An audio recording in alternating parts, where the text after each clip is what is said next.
Hello साथियों, नमस्कार। Lifeline classes Barmer की तरफ से आप सभी प्यारे विद्यार्थियों का mostly welcome. Lifeline classes Barmer कक्षा 12वीं और कक्षा 10वीं में अध्ययनरत तमाम विद्यार्थियों को बोर्ड परीक्षा को मद्देनज़र रखते हुए आप सभी को प्रोवाइड करवाता है बेहतरीन सार, बेहतरीन क्वेश्चन। उसी कड़ी में आज हम लेकर आए हैं कक्षा 10वीं में अध्ययनरत उन तमाम विद्यार्थियों के लिए सामाजिक विज्ञान समकालीन भारत भाग 2 का पहला अध्याय संसाधन और विकास। हम इस अध्याय के बारे में विस्तार पूर्वक सारगर्भित चर्चा करेंगे। सर्वप्रथम हम संसाधन के बारे में पढ़ेंगे। संसाधन हमारे पर्यावरण में उपलब्ध प्रत्येक वस्तु जो हमारी आवश्यकताओं को पूरा करने में काम ली जा सकती है और जिसको बनाने के लिए प्रौद्योगिकी उपलब्ध है, जो आर्थिक रूप से संभाव्य और सांस्कृतिक रूप से मान्य है, वह एक संसाधन कहलाता है। अगली टॉपिक संसाधनों का वर्गीकरण। हम संसाधनों का वर्गीकरण सर्वप्रथम उत्पत्ति के आधार पर संसाधन कितने प्रकार के हैं, तो उत्पत्ति के आधार पर संसाधन 2 प्रकार के हैं। एक है जैव, दूसरा अजैव। वेरी इम्पोर्टेंट है। उत्पत्ति के आधार पर संसाधन कितने प्रकार के हैं, तो जैव और दूसरा अजैव। अगला टॉपिक समाप्यता के आधार पर क्या संसाधन समाप्त हो सकते हैं? हाँ तो भी और ना तो भी। समाप्यता के आधार पर संसाधनों के कितने प्रकार बताएं? 2 प्रकार बताएं। कैसे?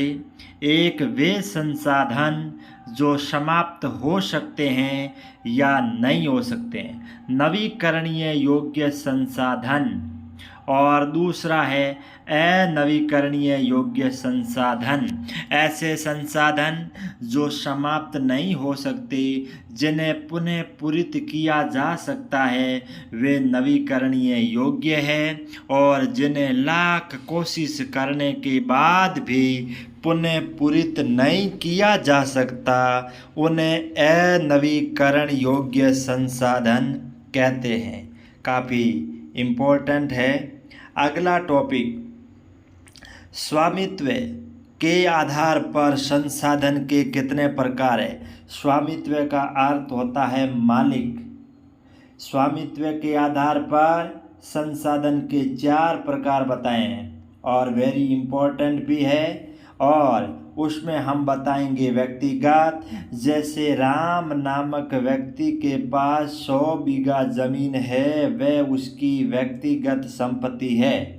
सामुदायिक, बाड़मेर जिले के अंदर बना हुआ सार्वजनिक पार्क वो सामुदायिक संपत्ति है, उसका प्रयोग हर व्यक्ति कर सकता है, उसके ऊपर किसी एक का हक नहीं है। कुछ संपत्ति राष्ट्रीय होती है, कुछ संपत्तियां अंतर्राष्ट्रीय होती है। तो हम पढ़ेंगे स्वामित्व के आधार पर संसाधन कितने प्रकार के हैं? व्यक्तिगत, सामुदायिक, राष्ट्रीय, और चौथा होगा अंतर्राष्ट्रीय। इसका अगला टॉपिक विकास के आधार पर संसाधनों को कितने भागों में बांटा गया है? तो विकास के आधार पर संसाधन 3 प्रकार के हैं। संभावी, विकसित, वह संचित। काफ़ी इम्पोर्टेंट है। अगला टॉपिक संसाधन के प्रकार। संसाधन कितने प्रकार के हैं? तो संसाधन 2 प्रकार के हैं और उसमें पहला संसाधन प्राकृतिक, दूसरा संसाधन मानवीय प्रकृति के ऊपर जितने भी संसाधन है जिसको बनाने में मानव का कोई योगदान नहीं है, प्रकृति के द्वारा हमें उपहार स्वरूप भेंट दिए गए हैं, वे सभी संसाधन प्राकृतिक है। जैसे पर्वत, पठार, नदियाँ और सूर्य, चंद्रमा, आकाश, ऐसी सभी वस्तुएं जिसको बनाने में प्रकृति की देन है, वे सभी प्राकृतिक है। मानवीय वे संसाधन जिनको बनाने में मानव का महत्वपूर्ण योगदान है, उन्हें मानवीय संसाधन कहते हैं। प्राकृतिक संसाधनों के प्रकार। प्राकृतिक संसाधन दो प्रकार के बताए गए हैं। एक संसाधन नवीकरणीय योग्य, जिनको दोबारा पुनर्जीवित किया जा सकता है, अक्षमापीय है, कभी समाप्त नहीं हो सकते। अनवीकरणीय योग्य संसाधन ऐसे संसाधन एक बार समाप्त होने के बाद उन्हें दोबारा पूरित नहीं किया जा सकता, भले ही लाख कोशिश कर ली जाए। तो प्राकृतिक संसाधन कितने प्रकार के हैं? दो, नवीकरणीय योग्य, अनवीकरण योग्य। मानवीय संसाधन कौन कौन से संसाधन मानवीय है? मानव के द्वारा बनाई गई तमाम प्रकार की संस्थाएं और मानव निर्मित संरचनाएं, मात्रा और उनकी गुणवत्ता, ये सभी संसाधन मानवीय संसाधन के प्रकार है। नवीकरण योग्य संसाधन के प्रकार। नवीकरण योग्य संसाधन जिसमें पहला आएगा सतत अथवा प्रवाह, जैसे पवन या जल, और दूसरा आएगा जैव। जैव संसाधन के प्रकार। जैव संसाधन के दो प्रकार है। प्राकृतिक वनस्पति जैसे वन। जैव संसाधन वे है जिसमें जीव पाया जाता है जो सजीव है, जैसे प्रकृति पर पाई जाने वाली समस्त प्रकार की वनस्पति, जिसमें भले ही पेड़ पौधे, पादप या आपके समस्त प्रकार की झाड़ियाँ। और दूसरा है वन्य जीव, प्रकृति पर निवास करने वाले समस्त प्रकार के जीव, ये सभी जैव संसाधन का हिस्सा है। वन्य जीवों में, प्राकृतिक वनस्पति में जीव पाया जाता है, इसलिए ये सभी संसाधन जैव संसाधन कहलाते हैं। अगला टॉपिक आएगा अनवीकरणीय योग्य संसाधन, जैसे पुनः चक्रीय जैसे धातु, अचक्रीय जैसे जीवाश्म ईंधन। अनवीकरणीय योग्य संसाधन भी दो प्रकार के बताए हैं। अगला जैव संसाधन किसे कहते हैं? Very important. सबसे पहले तो मैं आपको बता देता हूँ, इन संसाधनों की प्राप्ति जीव मंडल से होती है। इनमें जीवन पाया जाता है, जैसे मानव, वनस्पति जात यानी समस्त प्रकार के पेड़ पौधे, पादप, वनस्पति, झाड़ी, प्राणी जात और मछली जगत या पशुधन। वे संसाधन जिसमें जीव पाया जाता है वो सभी जैव मंडल का हिस्सा है। मनुष्य, वनस्पति, प्राणी जगत, ये सभी जैव मंडल का हिस्सा है। अगला आ रहा है अजैव संसाधन। Very important. वे सारे संसाधन जो निर्जीव है, जिसमें जीव नहीं पाया जाता, उन्हें अजैव संसाधन कहते हैं। जैसे आपकी चट्टान, धातु, ये सभी निर्जीव है, इनमें जीवन नहीं पाया जाता है, इसलिए यह अजैव है। वेरी इंपॉर्टेंट टॉपिक है। जैव और अजैव संसाधन किसे कहते हैं? बोर्ड परीक्षा में पूछा जा सकता है।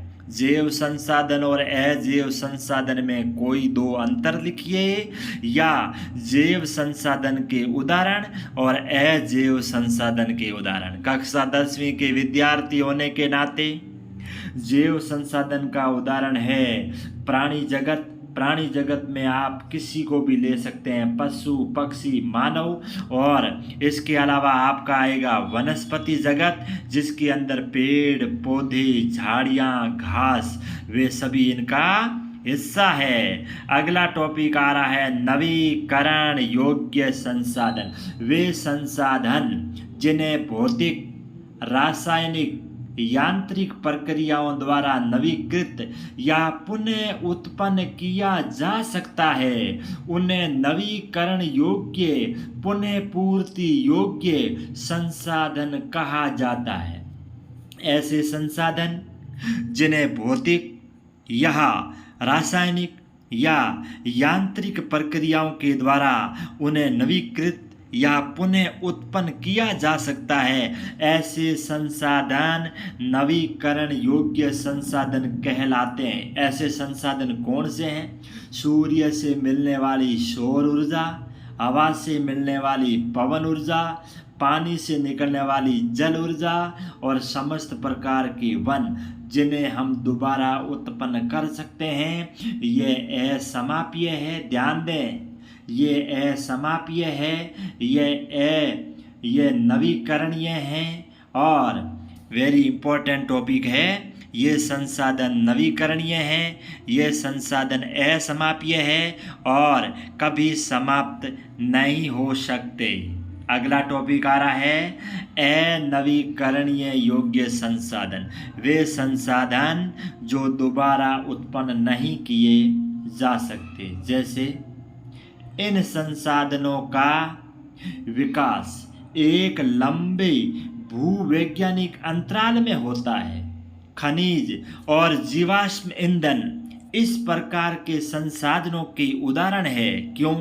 क्योंकि इनको बनने में लाखों वर्ष लग जाते हैं। अगर एक बार ये संसाधन समाप्त हो गए तो उन्हें दोबारा पूरित नहीं किया जा सकता, और ये संसाधन दोबारा बनने के लिए लाखों करोड़ों वर्ष लग जाते हैं। हम पहले पढ़ चुके हैं। संसाधन के अंदर सबसे पहला संसाधन आएगा व्यक्तिगत संसाधन। नाम से ही पता चलता है, वे संसाधन जो निजी व्यक्तियों के स्वामित्व में होते हैं। जैसे बहुत से किसानों के पास सरकार द्वारा आवंटित भूमि, जिसके बदले में सरकार को लगान चुकाते हैं। जैसे हरि नाम का आदमी है, उसके पास 50 बीघा जमीन है, वह संपत्ति उसकी व्यक्तिगत संपत्ति मानी जाएगी, तो उसे व्यक्तिगत संसाधन कहते हैं। अगला संसाधन सामुदायिक स्वामित्व वाला संसाधन। वे संसाधन जो समुदाय के सभी सदस्यों को उपलब्ध होते हैं। जैसे गांव के अंदर शमशान की भूमि, गांव के अंदर बना हुआ तालाब, यहाँ आप किसी बाजार में नगर में रहते हैं तो नगरीय क्षेत्र में बना हुआ सार्वजनिक पार्क या पिकनिक स्थित या खेल का मैदान, ये व्यक्तिगत संपत्तियां नहीं हैं, ये सार्वजनिक संपत्तियां हैं। इसका प्रयोग हर कोई कर सकता है, लेकिन व्यक्तिगत संपत्ति, जिस संपत्ति का जो मालिक है वही उसका प्रयोग कर सकता है। तो व्यक्तिगत संपत्ति किसे कहते हैं? सामुदायिक स्वामित्व वाली संपत्ति किसे कहते हैं? दोनों में क्या अंतर है, यह ध्यान रखने लायक महत्वपूर्ण टॉपिक है। अब हमारे देश के राष्ट्रीय संसाधन तकनीकी तौर पर देश में पाए जाने वाले वे सारे संसाधन राष्ट्रीय है। जैसे सारे खनिज पदार्थ, हमारी प्रकृति में पाया जाने वाला जल संसाधन, तमाम प्रकार के वन और वन्य जीव, ये सभी हमारे देश की, हमारे राष्ट्र की संपत्ति है। इसलिए इन्हें राष्ट्रीय संसाधन कहा जा सकता है। अगला टॉपिक आएगा अंतर्राष्ट्रीय संसाधन, अंतर्राष्ट्रीय संस्थाएं इन संसाधनों को नियंत्रित करती है। समुद्र तट रेखा से कितने मील की दूरी? 200 समुद्री मील की दूरी पर कौन सा एरिया? अपवर्जक आर्थिक क्षेत्र से परे खुले महासागरीय संस्थानों पर किसी देश का अधिकार नहीं होता। अगर हम समुद्री मील की बात करें तो 200 समुद्री मील की दूरी अपवर्जक आर्थिक क्षेत्र है। इससे बाहर किसी भी प्रकार के खुले महासागरीय संसाधन पर किसी देश का अधिकार नहीं होता। लेकिन वेरी इंपॉर्टेंट टॉपिक क्या आया है? वेरी इंपॉर्टेंट टॉपिक ये आया है, भारत के पास अपवर्जक आर्थिक क्षेत्र से दूर हिंद महासागर की तलहटी में मैंगनीज ग्रंथियों का खनन करने का अधिकार है। वैसे महत्वपूर्ण प्रश्न है, भारत के पास अपवर्जक आर्थिक क्षेत्र से दूर हिंद महासागर की तलहटी में कौन से खनिज पदार्थ का खनन करने का अधिकार है? तो वो खनिज होगा मैंगनीज। कौन सा खनिज होगा? मैंगनीज। अगला टॉपिक, संभावी संसाधन। नाम से पता चलता है यह वे संसाधन है जो किसी प्रदेश में विद्यमान तो है परंतु इनका उपयोग नहीं किया गया। उदाहरण, राजस्थान और गुजरात में पवन ऊर्जा और सौर ऊर्जा संसाधन की अपार संभावनाएं थी और वर्तमान में भी है, लेकिन इनके ऊपर ध्यान बाद में दिया गया। कुछ इलाके ऐसे हैं जहाँ संसाधनों की संभावनाएं तो बहुत है लेकिन उनका उपयोग नहीं किया गया। वे संसाधन संभावी संसाधन कहलाते हैं। अगला टॉपिक, विकसित संसाधन। वे संसाधन जिनका सर्वेक्षण किया जा चुका है और उनके उपयोग की गुणवत्ता और मात्रा निर्धारित की जा चुकी है।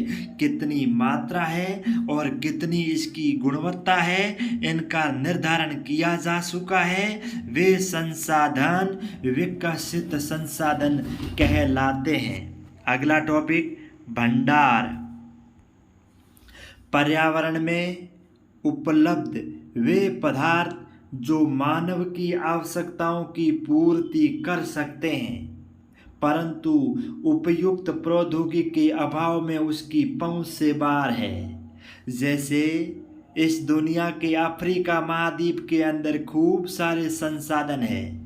वे संसाधन प्रकृति की गोद या प्रकृति की सतह पर उनके भंडार के रूप में पड़े हैं, लेकिन उनके पास प्रौद्योगिकी टेक्नोलॉजी का अभाव है और ये अभाव है तो वे संसाधन हाजिर होने के बावजूद भी उनकी पहुंच से बाहर है। ये सब भंडार में शामिल होते हैं। संचित कोष वे संसाधन जिन्हें उपलब्ध तकनीकी ज्ञान की सहायता से प्रयोग में लाया जा सकता है। इनका उपयोग भविष्य में आवश्यकताओं की पूर्ति के लिए किया जा सकता है। जैसे कुछ संसाधन ऐसे हैं जिनका हम तकनीकी ज्ञान की सहायता से प्रयोग ले सकते हैं और हमारे भविष्य में भी हमारी आवश्यकताओं की पूर्ति के लिए उन संसाधनों का प्रयोग किया जा सकता है।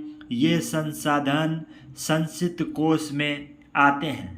संसाधनों का विकास, संसाधन मनुष्य के जीवन यापन के लिए अति आवश्यक है। जीवन की गुणवत्ता बनाए रखने के लिए संसाधन महत्वपूर्ण है। संसाधन प्रकृति की देन है। मानव ने संसाधनों का अंधाधुंध तरीके से प्रयोग किया है। अगर ऐसा करेंगे तो हमारे सामने कई समस्याएं पैदा होगी। अगर मानव प्रकृति के संसाधनों का अंधाधुंध तरीके से प्रयोग करेगा तो हमारे सामने कौन कौन सी समस्याएं आएगी। जैसे कुछ व्यक्तियों के लालचवश संसाधनों का ह्रास हुआ है। संसाधन समाज के कुछ मजबूत, अमीर, एक्टिव लोगों के हाथ में रह गए हैं। संसाधन संपन्न दो हिस्सों में बंट गया है, जैसे अमीर और गरीब। अमीर का संसाधनों के ऊपर पूर्ण नियंत्रण और पूरी पकड़ है, जबकि गरीब उन संसाधनों से दूर है। संसाधनों का अंधाधुंध शोषण से वैश्विक पारिस्थितिकी संकट पैदा हो जाएगा।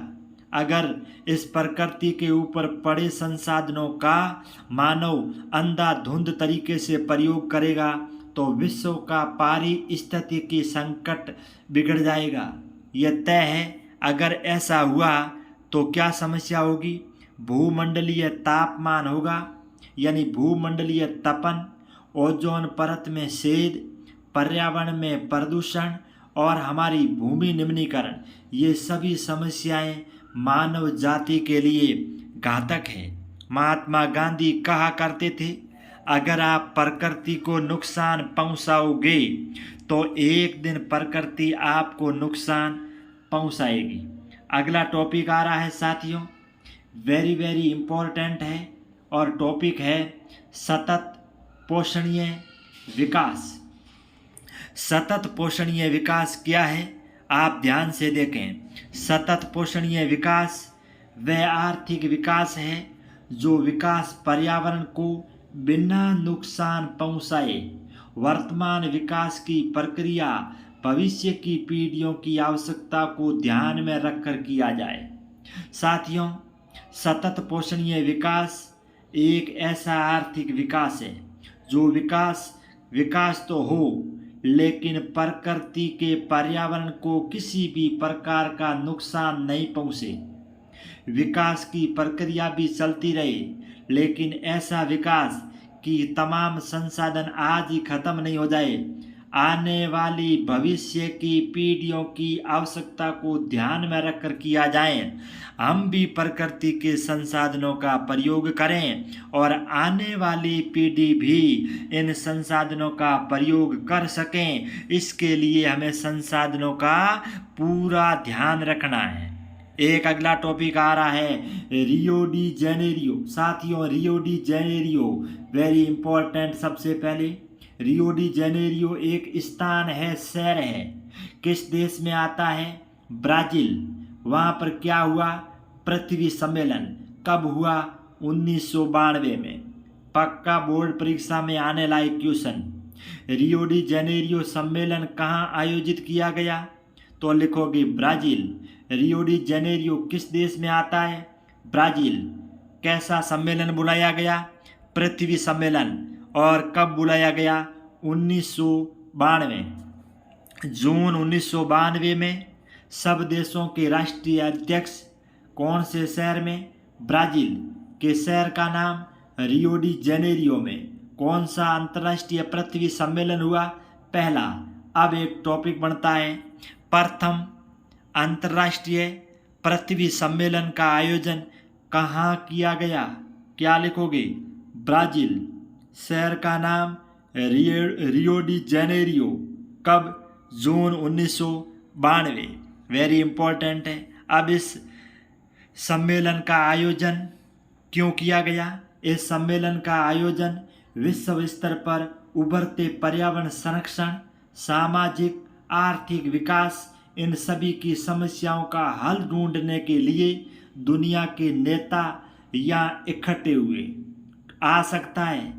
प्रथम पृथ्वी सम्मेलन रियो डी जेनेरियो क्यों बुलाया गया?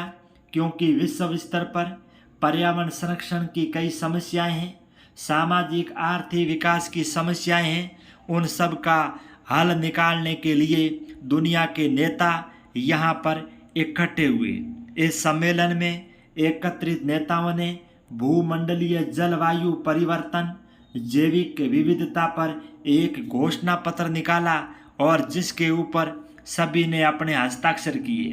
लेकिन सबसे इम्पोर्टेंट टॉपिक जो आ रहा है वो यह है, रियो डी जेनेरियो ब्राज़ील 1992 पहला अंतर्राष्ट्रीय पृथ्वी सम्मेलन में सतत पोषणीय विकास के लिए एजेंडा 21 को स्वीकृति प्रदान की गई। याद रखिएगा, सतत पोषणीय विकास के लिए एजेंडा 21 की घोषणा किस सम्मेलन में की गई? तो लिखोगे रियो डी जेनेरियो पृथ्वी सम्मेलन ब्राज़ील 1992।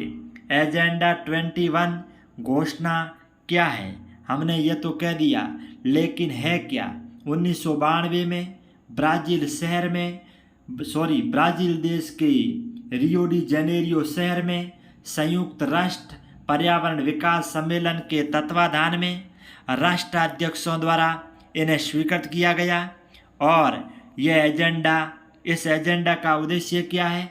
इस एजेंडे का उद्देश्य है भूमंडलीय सतत पोषणीय विकास हासिल करना। एक इसका महत्वपूर्ण टॉपिक है एजेंडा 21 का जो मुख्य उद्देश्य और मेन है, प्रत्येक स्थानीय निकाय अपना स्थानीय एजेंडा 21 तैयार करे। प्रत्येक स्थानीय निकाय अपना स्थानीय एजेंडा 21 तैयार करे। यह है एजेंडा 21 का मुख्य सार और मुख्य उद्देश्य। अब इतना पढ़ने के बाद हमारे सामने एक नया टॉपिक आएगा। हम सभी संसाधनों का इस प्रकार दोहन कर रहे हैं, लेकिन इन सभी संसाधनों का नियोजन कैसे करें? संसाधनों का विवेकपूर्ण उपयोग के लिए नियोजन एक सर्वमान्य रणनीति है। अगर हमें प्रकृति के संसाधनों का विवेकपूर्ण उपयोग करेंगे तो विवेकपूर्ण उपयोग करने के लिए हमें उसका नियोजन करना अनिवार्य है। व्यवस्थित तरीके से काम करना जरूरी है। अंधाधुंध तरीके से, अवैध तरीके से संसाधनों का प्रयोग करेंगे तो प्रकृति पर तमाम प्रकार के संसाधन कम समय में समाप्त हो जाएंगे। भारत के झारखंड, मध्य प्रदेश, छत्तीसगढ़ आदि राज्यों में खनिज और कोयले का भंडार खूब है। तो फिर क्या तकलीफ है? देखिएगा इसमें मेन समस्या क्या बताई इन्होंने? बताया झारखंड, मध्य प्रदेश, छत्तीसगढ़ ये राज्य ऐसे हैं जहाँ खनिज और कोयले का भंडार खूब है। अरुणाचल प्रदेश में जल संसाधन प्रचुर मात्रा में पाया जाता है, फिर भी वहाँ मूल विकास की कमी है। कयो मारवाड़ी में कहावत भी है, सते ऊँट उर्बणों पे। मतलब अरुणाचल प्रदेश, मध्य प्रदेश ये ऐसे इलाके हैं जहाँ जल संसाधन, खनिज संसाधन प्रचुर मात्रा में है, फिर भी वे मूल विकास से बहुत पीछे हैं। भारत में संसाधन नियोजन एक जटिल प्रक्रिया है। देश के विभिन्न प्रदेशों में संसाधनों की पहचान कर उनकी तालिका बनाना। हमें हमारे देश में अगर संसाधनों का नियोजन करना है, व्यवस्थित तरीके से संसाधनों का प्रयोग करना है, तो हमारे देश में जितने भी संसाधन हैं उनकी पहचान कर उनकी एक तालिका बनानी पड़ेगी कि फला संसाधन हमारे देश में पाए जाते हैं।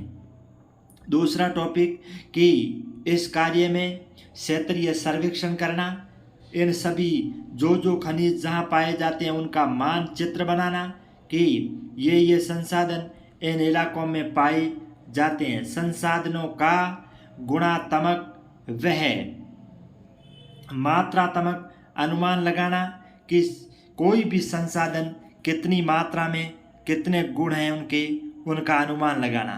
संसाधनों का मापन करना और संसाधनों के लिए विकास योजनाएं लागू करना। प्रौद्योगिकी कौशल और संस्थागत नियोजन ढांचा तैयार करना। संसाधन विकास योजनाओं और राष्ट्रीय विकास योजनाओं के बीच में तालमेल स्थापित करना, तब जाके हमारे देश में संसाधन नियोजन हो पाएगा। आज़ादी के बाद भारत में संसाधन नियोजन के उद्देश्य की पूर्ति के लिए प्रथम पंचवर्षीय योजना 1951 से 55 में लाई गई। अब आप करोगे कि हमारे देश में संसाधन नियोजन केवल पढ़ाया गया या इसके ऊपर ध्यान भी दिया गया? आज़ादी के बाद भारत में संसाधन नियोजन के उद्देश्य की पूर्ति के लिए पहली पंचवर्षीय योजना 1951 से 1955 इसके ऊपर विशेष ध्यान दिया गया। और यह भी है हमारे देश की प्रथम पंचवर्षीय योजना का समय क्या है? तो लिखोगे 1951 से 1955। संसाधनों का संरक्षण। संसाधन किसी भी तरह की विकास में महत्वपूर्ण भूमिका निभाते हैं। मैं तो ये कहता हूँ, किसी भी राष्ट्र के विकास के लिए, किसी भी देश की अर्थव्यवस्था की रीढ़ की हड्डी अगर कोई है तो वो है संसाधन। परंतु आज के ज़माने में इंसान की बढ़ती हुई लालच, जिसकी वजह से विवेकहीन बिना बुद्धि का प्रयोग करते हुए उपभोग अति उपयोग के कारण कई सामाजिक, आर्थिक, पर्यावरणीय समस्याएं हमारे सामने पैदा हो गई है। इसके बाद इन समस्याओं से बचाव के लिए विभिन्न स्तरों पर संसाधनों का संरक्षण आवश्यक है। पुराने समय में गांधी जी ने संसाधनों की संरक्षण पर अपनी चिंता जाहिर की। महात्मा गांधी जी जब संसाधनों का अविवेकपूर्ण तरीके से उपयोग हो रहा था तो गांधी जी ने अपनी चिंता कैसे जाहिर की, बड़ा इम्पोर्टेंट परिभाषा है और आप इसको ध्यान से सुनिएगा। हमारे पास हर व्यक्ति की आवश्यकता की पूर्ति करने के लिए बहुत कुछ है। भारत भूमि पर रहने वाले सभी लोग जिनकी आवश्यकताओं की पूर्ति आराम से की जा सकती है, लेकिन किसी के लालच को कभी पूरा नहीं किया जा सकता। और कहा भी गया है, लालच हमेशा गड़ो बांटे। मतलब प्रकृति के ऊपर जितने संसाधन हैं उससे मानव की आवश्यकताओं की पूर्ति की जा सकती है, लेकिन इंसान का लालच कभी पूरा नहीं हो सकता। इसी कड़ी में गांधी जी कहते हैं, हम किसी का पेट तो भर सकते हैं लेकिन किसी की पेटी नहीं भर सकते। आपका पेट भरा जा सकता है, लेकिन आपके घरों में रखी हुई पेटियां, ये गोदाम कभी नहीं भरे जा सकते।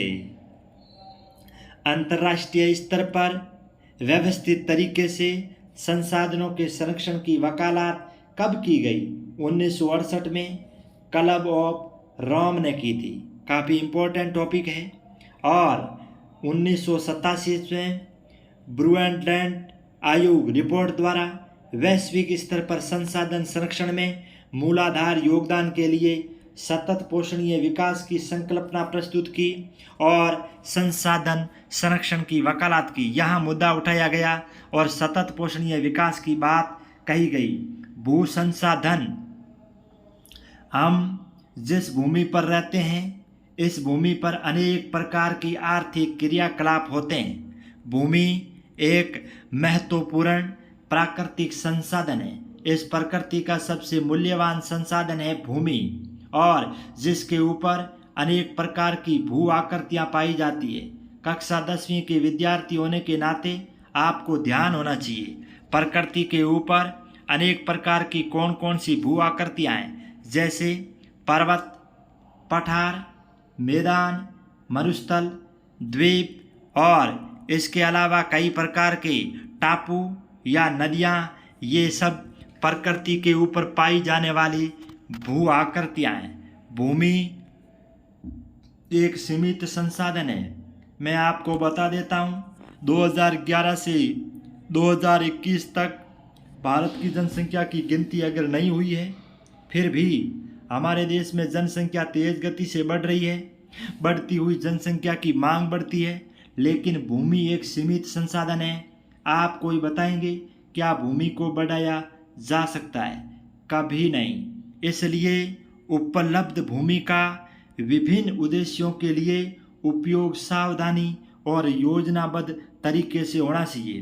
कहने का बात है कि ज़मीन को बढ़ाया नहीं जा सकता। जो ज़मीन हमारे पास उपलब्ध है उनका उपयोग सावधानी पूर्वक और योजना बना के करोगे तो हमारी आवश्यकताओं की पूर्ति निश्चित होगी। भू उपयोग अब साधारण सा है। ज़मीन के कौन कौन से उपयोग है? वह भूमि जिसके ऊपर पेड़ पौधे हैं, वन भूमि वह भूमि जिसके ऊपर खेती की जा सकती है या खेती नहीं की जा सकती, वो कृषि के लिए अनुपलब्ध भूमि, मतलब कृषि योग्य नहीं है। जैसे बंजर कृषि अयोग्य भूमि, जैसे कोई बंजर ज़मीन है और कृषि के योग्य नहीं है। गैर कृषि परियोजना भूमि ऐसी भूमि जहाँ कृषि के अलावा कोई अन्य कार्य किए जाते हैं, जैसे इमारत, सड़क, उद्योग, स्थायी चारागाह, गोचर, वृक्ष, फल, उपवन और कृषि योग्य ये ऐसे इलाके हैं या ऐसे क्षेत्र हैं जहाँ खेती न की जाकर अन्य कार्य किए जाते हैं। बंजर भूमि, अब बंजर भूमि वह है जहाँ 5 से अधिक वर्षों से खेती न की गई हो, ऐसी जमीन बंजर जमीन कहलाएगी। जहाँ 5 से अधिक वर्षों तक खेती न की गई हो। अगला टॉपिक प्रतिभूमि। आप प्रतिभूमि किसे कहेंगे? वर्तमान प्रतिभूमि 1 कृषि वर्ष उससे कम समय में खेती न की गई हो। 1 प्रतिवर्ष में अगर वहाँ खेती नहीं की गई हो तो वह प्रतिभूमि कहलाएगी। शुद्ध निवल बोया गया क्षेत्र 1 कृषि वर्ष में एक बार से अधिक बोए गए क्षेत्र को शुद्ध बोए गए क्षेत्र में जोड़ दिया जाता है तो वह सकल कृषि क्षेत्र कहलाता है। काफ़ी इम्पोर्टेंट है। भारत में भू उपयोग को निर्धारित करने वाले तत्व, यहाँ की भू आकृति कैसी है, जैसी आकृति है उस हिसाब से ज़मीन का उपयोग होगा। कैसी जलवायु है, वहाँ की जो मिट्टी है उस मृदा का कैसा प्रकार है, अगर उपजाऊपन ज़्यादा है या कम, मानवीय कारक है, जनसंख्या का घनत्व है, वहाँ प्रौद्योगिकी है, ये सभी कारक है इसके लिए जिम्मेदार है। संस्कृति की परंपराएं हैं और भारत का वेरी इम्पोर्टेंट, भारत का कुल भौगोलिक क्षेत्रफल 32.8 लाख वर्ग किलोमीटर है। हमारे देश का कुल क्षेत्रफल 32.8 लाख वर्ग किलोमीटर है। फिर क्षेत्रफल की दृष्टि से विश्व में भारत कौन से नंबर पर है? 7वें नंबर पर। इसका मतलब हमारे से कितने देश क्षेत्रफल की दृष्टि से बड़े हैं? वो देश है 6। हम दुनिया में क्षेत्रफल के लिहाज से 7वें नंबर पर है। भारत का पंजाब और हरियाणा राज्य शुद्ध बोया गया क्षेत्र का प्रतिशत सबसे ज़्यादा है। ध्यान देने लायक और समझने लायक बात यह है कि भारत का पंजाब व हरियाणा राज्य जहाँ शुद्ध बोया गया क्षेत्र का प्रतिशत सबसे ज़्यादा है। जायज़ सी बात है, पानी की अपार संभावनाएं और उन्नत तकनीकी की वजह से यहाँ खेती ज़्यादा की जाती है। अरुणाचल प्रदेश, मिजोरम, मणिपुर, अंडमान निकोबार ये ऐसे इलाके हैं जो पर्वतीय है। ऊंचे पर्वतीय इलाके होने के कारण 10% से भी कम खेती की जाती है यहाँ पर। हमारे देश में राष्ट्रीय वन नीति 1952 में निर्धारित की गई। वेरी इम्पोर्टेंट है। भारत की राष्ट्रीय वन नीति कब बनाई गई? सीधा सा सवाल है, 1952। अब अगला टॉपिक, इस नीति के बारे में क्या क्या बताया गया है। 1952 की जो राष्ट्रीय वन नीति बनाई, उस वन नीति में क्या तय किया गया कि भौगोलिक क्षेत्र पर कितने प्रतिशत वन होने चाहिए? इम्पोर्टेंट, 33% भाग वन होने चाहिए। कैसे क्या आएगा? 1952 की राष्ट्रीय वन नीति के अनुसार भारत के कितने भौतिक प्रदेश पर वन होने चाहिए? तो इसका आंसर होगा 33%। क्या है या नहीं? जो कि वर्तमान में बिल्कुल निर्धारित नीति से कम है। राष्ट्रीय वन नीति कहती है कि 33% भूभाग पर वन होना चाहिए, लेकिन ऐसा है नहीं। गैर कृषि परियोजना में लगाई गई भूमि, बिल्कुल जायज़ सा सवाल है। वह जमीन जहाँ कृषि न हो उन्हें गैर कृषि परियोजना जमीन कहते हैं। जैसे बनाई गई बस्तियाँ, हमारे देश में जितनी भी सड़कें, रेलवे लाइन या रेलवे नेटवर्क का जाल, जितने भी उद्योग जहाँ भी बने हैं, यह ज़मीन कृषि योग्य ज़मीन न होकर अकृषि ज़मीन कहलाएगी, जहाँ कृषि के अलावा अन्य क्रियाएं होती है। अब आपका एक अगला टॉपिक आ रहा है, वेरी इम्पोर्टेंट, भूमि निम्नीकरण के कारण इस पृथ्वी, इस ज़मीन का उर्वरा शक्ति निम्न हो रही है, इसकी स्तर गिर रहा है। इसके पीछे क्या कारण है? वनोन्मूलन, पृथ्वी पर खड़े पेड़ पौधों को काटा जा रहा है। एक ही स्थान पर बार बार अधिक से अधिक पशुओं को चराया जाना, अति पशु चारण। और अन्य खनन खदानें, कई ऐसे खनन खदान वाले स्थान जहां गहरी गहरी खाइयां, गहरे गहरे मलबों को खुला छोड़ दिया जाता है। अधिक सिंचाई, पंजाब और हरियाणा राज्य के अंदर पानी की अपार संभावना होने के कारण अधिक सिंचाई, जिससे कई इलाकों में लवणीयता और क्षारीयता की मात्रा बढ़ जाती है, जिसकी वजह से भी भूमि निम्नीकरण की समस्या होती है। वेरी इंपॉर्टेंट टॉपिक है, एक बार पुनः बता देता हूँ। हमारे देश में भूमि निम्नीकरण के क्या कारण है? तो वनोन्मूलन, अधिक से अधिक पेड़ काटना एक, अति पशुचारण, खनन और खदान वाले स्थान जहाँ गहरी गहरी खाइयाँ और मलबे उन्हें खुले छोड़ देना, अधिक से अधिक एक ही खेत में बार बार सिंचाई, जिससे लवणीयता और क्षारीयता की मात्रा बढ़ जाना, जिसकी वजह से भूमि निम्नीकरण हो रही है। अगर यह सब कुछ हो रहा है तो इस भूमि संरक्षण के भी कोई उपाय है? अगर उपाय है तो भूमि संरक्षण के कौन कौन से उपाय हैं? अधिक से अधिक वन रोपण करो, पहला उपाय। जितने भी चरागाह है, पशुओं के चरने के लिए इलाके, उनका उचित प्रबंध किया जाए। पेड़ों की रक्षक मेखला का अर्थ है कतारबंद या लाइन में अधिक से अधिक पेड़ लगाओ। पशु चारण, एक ही स्थान पर बार बार पशुओं के चरने पर रोक लगाई जाए। रेगिस्तानी इलाका है, वहाँ पर कांटेदार झाड़ियाँ लगाई जाए ताकि रेगिस्तानी इलाका आगे नहीं फैले। भूमि कटाव को रोकना, हवा, पानी, ये दो ऐसी चीज़ें हैं जो ज़मीन का कटाव करती है, इसको रोका जाए। बंजर भूमि जहाँ भी पड़ी है उनका उचित प्रबंध किया जाए। खनन पर नियंत्रण लगाया जाए। औद्योगिक जल को परिष्करण किया जाए। उद्योगों से, कल कारखानों से, बस्तियों से निकलने वाला गंदा पानी, उनका समुचित ढंग से उपयोग किया जाए तो हमारी ज़मीन को, हमारी भूमि को संरक्षण किया जा सकता है, निम्नीकरण होने से रोका जा सकता है। वेरी इंपॉर्टेंट टॉपिक है, एक बार पुनः बता देता हूँ। भूमि संरक्षण के कौन कौन से उपाय हैं? अगर ज़मीन को निम्नीकरण से होने से रोकना है तो आपको ये उपाय करने होंगे। फिर आपके सामने अगला टॉपिक आ रहा है मृदा संसाधन। सीधी सी बात है, मृदा कहते हैं मिट्टी को। मिट्टी अथवा मृदा सबसे महत्वपूर्ण नवीकरणीय योग्य प्राकृतिक संसाधन है।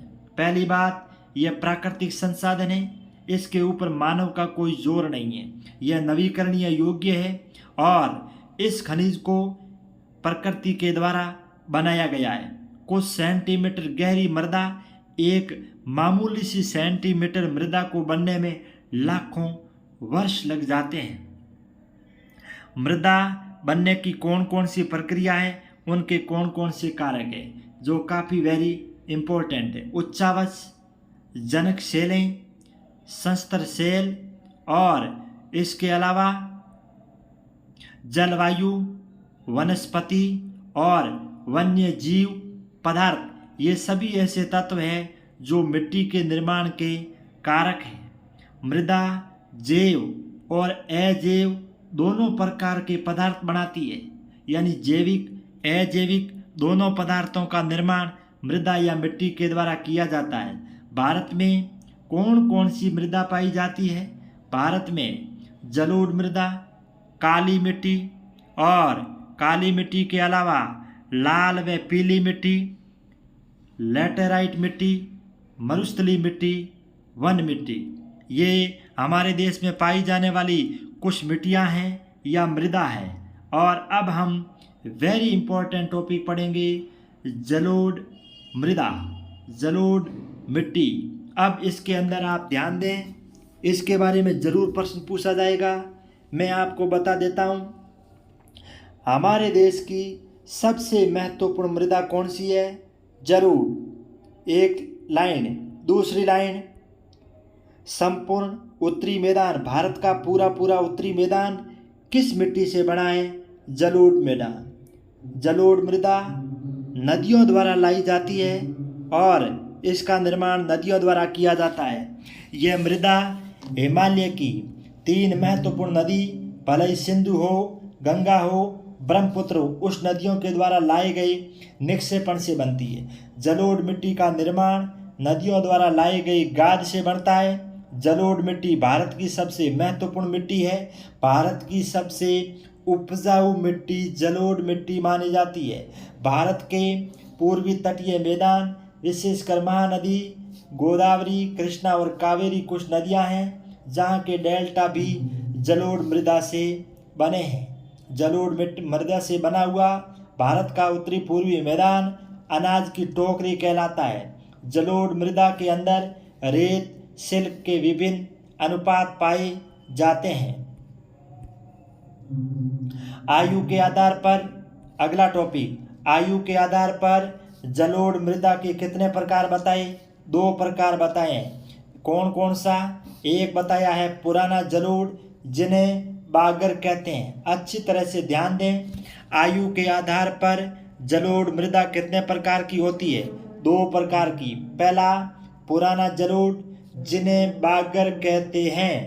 दूसरा नया जलोढ़, जिन्हें खादर कहते हैं। वेरी इंपॉर्टेंट है दोनों। बागर क्या है और खादर क्या है? कौन सा नवीन जलोढ़ है, कौन सा प्राचीन जलोढ़ है? जलोढ़ मृदाएं बहुत उपजाऊ होती है। अधिकतर जलोढ़ मृदा के अंदर पोटास, फास्फोरस और चूना युक्त मानी जाती है। अगर जलोढ़ मृदा के बारे में विस्तार पूर्वक पूछा जाए तो यह इसका महत्वपूर्ण सार है। गन्ना, चावल, गेहूं, अनाज, दलहन फसलों की खेती के लिए यह बहुत ही उपयुक्त है। अधिक उपजाऊपन के कारण जलोढ़ मृदा वाले क्षेत्र में गहन कृषि की जाती है। यह मिट्टी बहुत ही उपजाऊ है। उपजाऊ होने के कारण इस मिट्टी के ऊपर गहनता से कृषि की जाती है। यहाँ एक वर्ष में कई बार, और यहाँ जनसंख्या घनत्व सर्वाधिक पाया जाता है। यह खासियत रही जलोढ़ मृदा की। जलोढ़ मृदा पढ़ने के बाद हम भारत की एक दूसरी महत्वपूर्ण मृदा पढ़ेंगे जिसका नाम है काली मिट्टी। यह भी काफ़ी इम्पोर्टेंट है। सीधा सा नाम है। इस मृदा का रंग कैसा?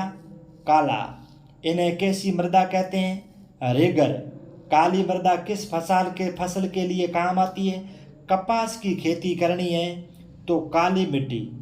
काली मिट्टी का दूसरा नाम रेगर है। और काली मिट्टी का रंग कैसा? काला। काली मृदा को काली कपास मृदा के नाम से भी जाना जाता है। क्यों? क्योंकि काली मिट्टी कपास की फसल के लिए महत्वपूर्ण मानी जाती है, इसलिए इसे काली कपास मृदा भी कहते हैं।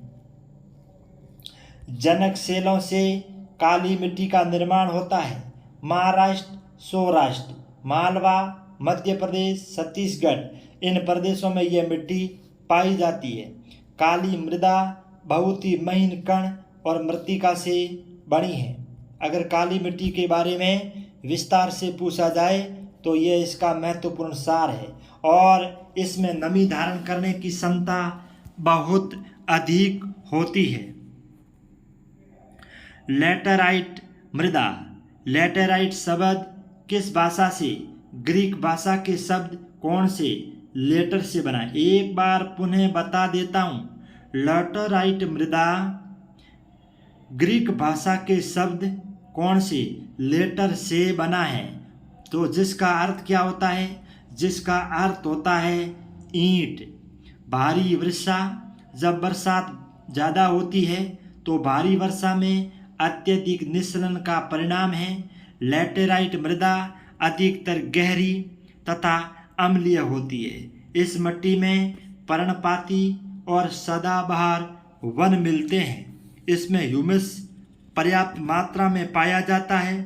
मृदा संरक्षण की उचित तकनीक अपनाकर मृदाओं पर कर्नाटक, केरल, तमिलनाडु में चाय और कॉफ़ी उगाई जाती है। इस मिट्टी के ऊपर उचित तकनीकी का प्रयोग करके भारत के कर्नाटक, केरल और तमिलनाडु राज्यों में एक तो चाय और एक कॉफ़ी के बहुत बड़े बागान लगाए गए हैं। तमिलनाडु, आंध्र प्रदेश, केरल की लाल लैटेराइट मृदा जो काजू की फसल के लिए प्रसिद्ध मानी जाती है, आज उचित तकनीकी का प्रयोग करके मिट्टी का प्रयोग लिया जा रहा है। हम अगली मिट्टी पढ़ रहे हैं, मरुस्थलीय मृदा। मरुस्थलीय मृदा का रंग कैसा होता है? सीधा सा नाम है, लाल और भूरा। जहाँ हम रहते हैं ये मृदा आमतौर पर कैसी होती है? रेतीली। और कैसी होती है? लवणीय। कलर कैसा? लाल और भूरा। रेतीली, बलुई मिट्टी, दानेदार मिट्टी भी कह सकते हैं। लवणीय है। शुष्क जलवायु, उच्च तापमान। सूखी जलवायु, ऊंचा तापमान के कारण पानी बहुत अधिक सोखती है। इस मृदा के अंदर ह्यूमस और नमी की मात्रा है वो बहुत ही कम पाई जाती है। अगला टॉपिक, मृदा अपरदन। सीधा सा सवाल है लेकिन है बड़ा इम्पोर्टेंट। क्यों? मृदा अपरदन किसे कहते हैं? मृदा का कटाव होना। अपनी भाषा में कोई बाढ़ो या बरसात में कोई खाडो पड़ जाए, मिट्टी एक स्थान दूसरे स्थान में जती रहे तो बिन आप गाँव मृदा अपरदन। मृदा के कटाव और उसके बहाव की प्रक्रिया को मृदा अपरदन कहते हैं। मिट्टी का एक स्थान से दूसरे स्थान पर चला जाना मृदा अपरदन कहलाता है। मिट्टी को एक स्थान से दूसरे स्थान पर कौन ले जाता है? या तो पानी या हवा। हमारे पश्चिमी राजस्थान में मिट्टी का अपरदन करने के लिए महत्वपूर्ण कारक है वो है हवा। मृदा अपरदन के लिए जिम्मेदार तत्व कौन से हैं?